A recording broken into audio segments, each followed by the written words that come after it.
Hey guys, welcome to my YouTube channel miss knowledge area 1। मैं हूं नामिक और आज मैं इस चैनल पर एक न्यू वीडियो लेकर आ गई हूं जो कि काफ़ी इंपॉर्टेंट होने वाली है उन लोगों के लिए जो इस बार 14 दिसंबर 2024 को सी टेट के एग्ज़ाम में बैठने वाले हैं। तो उन लोगों के लिए काफ़ी हेल्पफुल ये वीडियो होगी, तो आप इस वीडियो को एंड तक देखिएगा गाइज। मैं आप लोगों को बता दे रही हूँ कि इस वीडियो में जो मैं लेकर आई हूँ CDP पॉजिटिव टैग वर्ड्स। जी हाँ, CDP से एक ऐसा टैग वर्ड लेकर आ गई हूँ जो कि पॉजिटिव टैग वर्ड है। वो आप इन वर्डों को देखते ही आप आंसर लगा सकते हैं। तो चलिए इस वीडियो में आप इन तक बने रहिएगा। और आपसे छोटी सी रिक्वेस्ट है गाइज कि अगर आप हमारे चैनल पर नए हो तो हमारे चैनल को सब्सक्राइब कर दीजिएगा, साथ ही साथ बेल आइकन को भी प्रेस कर दीजिएगा ताकि ऐसी ही नॉलेजेबल वीडियो आप तक पहले पहुँचे।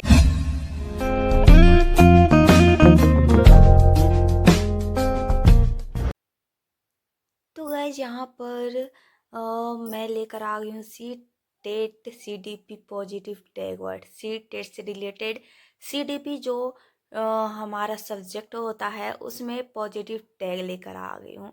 तो आप यहाँ पर देख सकते हैं, यहाँ पर हमने सारे पॉजिटिव टैग वर्ड्स को एक जगह मैंने कलेक्ट कर लिया है। ये बहुत सारे प्रीवियस क्वेश्चन पेपर को लेकर के हैं। तो आप जैसे ही आप क्वेश्चंस में अगर इस तरह से वर्ड आपको दिखाई दे दे, शब्द आपको दिखाई दे दे, तो आप बिना लेट किए हुए, बिना समय को गवाए हुए आप आंसर लगा सकते हैं। जी हाँ, अगर किसी क्वेश्चंस में सही क्या सही है पूछा जाए, ठीक है, तो वैसे क्वेश्चंस में आपको इस तरह से कहीं भी आपको वर्ड शब्द दिखाई दे दे तो वही आपका आंसर होगा। तो चलिए हम यहाँ से देख लेते हैं।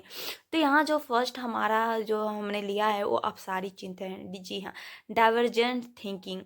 किसी भी क्वेश्चंस में अगर अपसारी चिंतन, डाइवर्जेंट थिंकिंग दिख जाए तो आपको वही आंसर सही होगा। अगर उस क्वेश्चंस में लिखा होगा कि कौन सा आंसर सही है, ठीक है, तो आपको अपसारी चिंतन दिए हुए होंगे या तो इन में से कोई भी वर्ड आपको दिए हुए होंगे तो वही आपका आंसर होगा।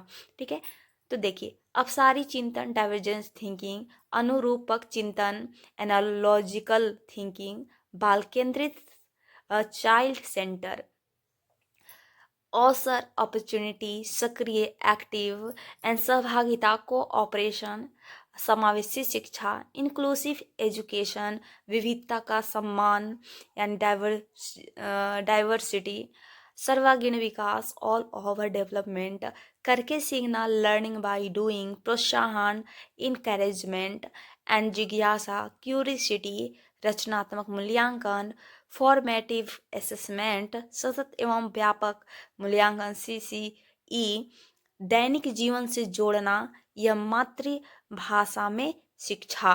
तो गाइज इस तरह से आपको वर्ड क्वेश्चंस में दिख जाए तो वही आपका आंसर होगा। तो गाइज अपसारी चिंतन मतलब विविध प्रकार के सोचने वाला क्वेश्चंस हो, ठीक है, तो वो आपको आंसर जी सही में होगा। ठीक है, अनुरूपक चिंतन लेकर के हम बाल केंद्रित पर जोड़ देते हैं। ठीक है, और सर किसी बच्चे को अपॉर्चुनिटी मिलनी चाहिए हंसने की, खेलने की, गाने की, पढ़ने की, विविध प्रकार के, तो होता है अवसर। ठीक है, वो बच्चा को डेवलपमेंट करता है। सक्रिय, अगर कोई भी बच्चा एक्टिव है तो वो कुछ ना कुछ सीख रहा है, ठीक है, और दौड़ रहा है तो वो भी उसका डेवलपमेंट हो रहा है। ठीक है, फिजिकल हेल्थ से लेकर, या तो फिर वो कोई भी कार्य कर रहा है तो कार्य के दौरान कुछ ना कुछ तो सीख रहा है। सहभागिता कोऑपरेशन, किसी की सहभागिता से कोई भी बच्चा सीखता है। समावेशी शिक्षा इंक्लूसिव एजुकेशन, कोई भी विद्यार्थी कैसा भी हो, चाहे किसी भी क्षेत्र से हो, तो उन सब छात्रों को समावेशी शिक्षा अनिवार्य रूप से देना होता है। ये नहीं कि वो मतलब थोड़ा सा कमजोर है तो उसको अलग बैठाए, नहीं, सभी बच्चों को एक साथ बैठाने से वो बच्चा जल्दी सीख जाएगा। एक ही कक्षा में शिक्षा देनी चाहिए। विविधता का सम्मान या कह सकते हैं रिसोर्स, इसको हम संसाधन के रूप में ले सकते हैं। विविधता, अनेक प्रकार की विविधता मिलना, क्योंकि अनेक क्षेत्र से बच्चा आता है। ठीक है, तो वो अलग अलग भाषा बोलता है, अलग अलग उनकी रहन सहन पहनावा कल्चर होती है, तो वो उनका अलग अलग समान से उसका अवसर मिलना चाहिए। ठीक है। सर्वांगीण विकास, किसी भी बच्चे को सर्वांगीण विकास, ऐसी शिक्षा होनी चाहिए जिससे उसकी सर्वांगीण विकास हो, हर तरह से उसका उसमें डेवलपमेंट हो। करके सीखना, तो यहाँ पर करके सीखना, किसी भी बच्चा को अगर करके सीखने पर प्रोत्साहन दिया जाए तो वो बच्चा जल्दी सीखता है। अगर किसी बच्चा को अगर अगर सुनने के लिए सिर्फ उसको प्रोफेसर के पास भेज दिया जाए, तो वहाँ प्रोफेसर लोग क्या करते हैं, लेक्चर देते हैं, तो वो बच्चा सीख नहीं पाएगा जल्दी। ठीक है। अगर उसको हम बोलेंगे कि ये क्वेश्चन को तुम ही सॉल्व करो, सोचो, सॉल्व करो, 1 घंटे के जगह नहीं, हम उसको 2 घंटे देंगे, तो वो काफ़ी बेहतर सीखेगा 1 घंटे की बजाय। सुनकर सीखने से अच्छा होता है कि वो स्वयं करके देखेगा, तो वो जल्दी सीखेगा। तो वो होता है करके सीखना। प्रोत्साहन, इनकरेजमेंट, उनको विविध प्रकार से प्रोत्साहन करना होता है। डिमोटिवेट नहीं करना होता है, मोटिवेट करना होता है, प्रोत्साहन देना होता है। ठीक है। फिर यहाँ जिज्ञासा, बच्चा को आप देखते हैं जितना ज़्यादा छोटा बच्चा होगा उसमें क्यूरियोसिटी होती है किसी चीज़ को जानने की, समझने की। वो बच्चा कुछ ना कुछ आपसे पूछते रहेगा। प्रोत्साहन करना, उसको बताना, जितना वो पूछे उसको बताते जाइए, तो उसके अंदर जिज्ञासा होती है। ठीक है। और जिज्ञासा बढ़ेगी।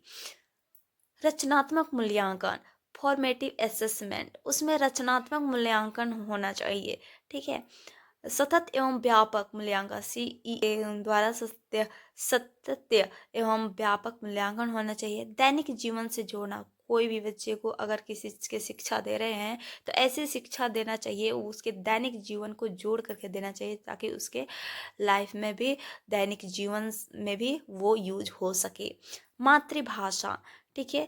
तो बच्चा जो होता है अनेक क्षेत्र से आता है, ग्रामीण इलाका से आता है, शहरी क्षेत्रों से आता है, या उनके बोलचाल में बहुत डिफरेंसेस होती है, तो हम चाहते हैं कि उन्हीं के भाषा में उनको सिखाना, मातृभाषा में शिक्षा देना।